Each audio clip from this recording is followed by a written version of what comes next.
Hello, welcome to ADHD TV with me, Jo Richards. I'm just doing a short series of videos under the hood of a coach, just so that you can have some more information about me and the life experiences that I've had and what shapes me as a person and as a coach. So I thought I'd talk about working memory. So this is, I think, for me, the biggest challenge within ADHD. The not able to remember things from the past, but also like with working memory in the right now, not being able to pull together the information that I wanted in real time. And it impacts absolutely everything. It could just be a normal conversation with somebody. It could be information that I want on the phone. It could be when I'm in session with a client.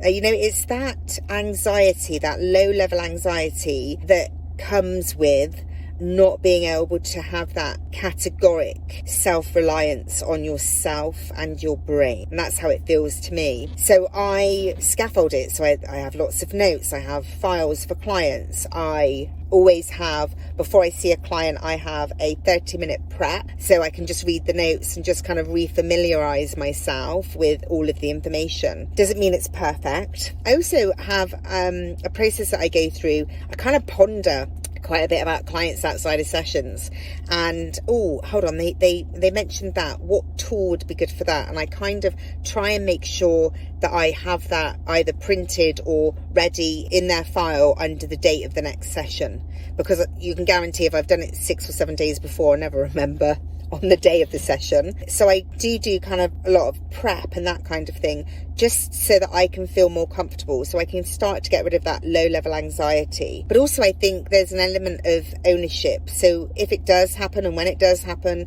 it's actually being really vulnerable and honest and saying, my memory, apologies, isn't working well on that particular piece of information or subject. Can I come back to you with that information? Because I'd rather do it a really good session, or do the subject matter real good justice. And sometimes it means I do need to go away and get some information, or we'll pick it up in the next session, or I'll finish off what we're talking about, but say I'm going to send you some more a resource that I've created that would really support what we've been talking about. So I don't feel like I'm having to try and be somebody that I'm not, try and create a brain that I haven't got. It's just about having like systems and strategies in place that can support you. And I think if you're always honest about what's going on and what you can do to support it, or what you're doing to support it, because 9 times out of 10, all of my clients are ADHD. Quite a lot of them have other sprinkles of neurodiversity, and I will go and do research and go and find information, or find somebody that is an expert in that small part, so that it can complement any information that I'm sharing. It could be a podcast, it could be, I love doing podcasts, YouTube videos, it could be white papers, it could be anything, but we don't have to be the be-all, do-all and everything within the exact moment. What we need to do is make sure that we're continuing the support and, following up and providing extra resources and information. So that kind of supports the process of not having a working memory in the moment at times. And obviously the problem we've got is some days it works, some days it doesn't. And we don't have the on-off button, unfortunately, to know whether when we wake up tomorrow it's going to be a great day, or whether or not it will be a challenging day.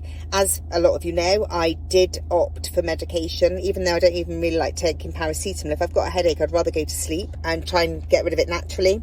But I thought I'm going to try it, because I don't know what I don't know. Unfortunately, I had allergic reaction. I was one of the rare ones that has Stephen-Johnson syndrome from taking ADHD medication. So I don't have that value anymore that I can, or that support of having something that I can help have aid my brain. So it's got to be lots of support structure and systems in place so that I feel supported and I can just create more harmonious feelings rather than that anxiety that's kind of low level. I hope you find this video interesting. Maybe you're experiencing something similar with your working memory. Do send me any questions. I'd love to hear your thoughts, or be able to send you any resources. And until I see you again, I hope you're well, and I will see you in the next video. Take care.